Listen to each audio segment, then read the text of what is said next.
The interesting thing about wordless storytelling is that it allows the reader to tell the story in their own words. Mr. Wuffles, I don't know what to call it. It has lots of dialogue in it, yet you can't really read it.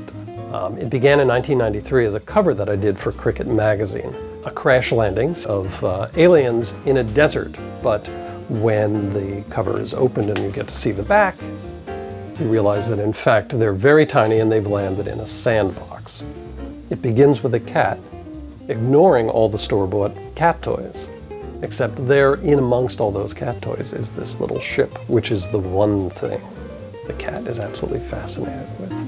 And so I decided what better model to use than one of my own cats, and I decided to use our black and white cat, Cricket. I liked visually the idea of that big black silhouette. I got this little tiny camera and attached it to a pole that I could hold so I could have it right down at floor level, and then walked around the house all day following my cat. At one point, my editor said, "Oh, cats don't walk like that with both legs on both sides moving at the same time." And it was great because 30 seconds later, I emailed her a little video of our cat doing just that. Within the story, the cat has real attitude, you know, as most cats do. And I wanted to contrast this attitude with a cute cat name. And then I remembered that a friend of my son's had a cat, which he called Mr. Wuffles. The aliens, there's 5 of them. Obviously the cat was going to chase them around and play with the ship, and they would have to somehow get away from the cat. They discover this world behind the walls of the house where all these insects live.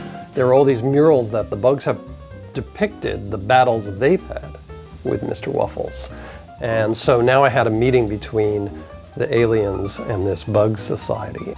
The alien language was really fun to come up with. I have a friend who's a linguist, and she was able to put me in touch with a colleague who was great. One of his suggestions was to actually create compound words, almost like a math, have a numerator and denominator.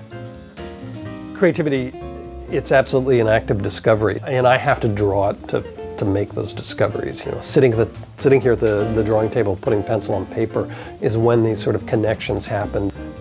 There was something about this story that I really wanted to figure out, and it took 20 years. So I hope you all enjoy meeting Mr. Wuffles and going on a journey with him. Oh, that was just funny.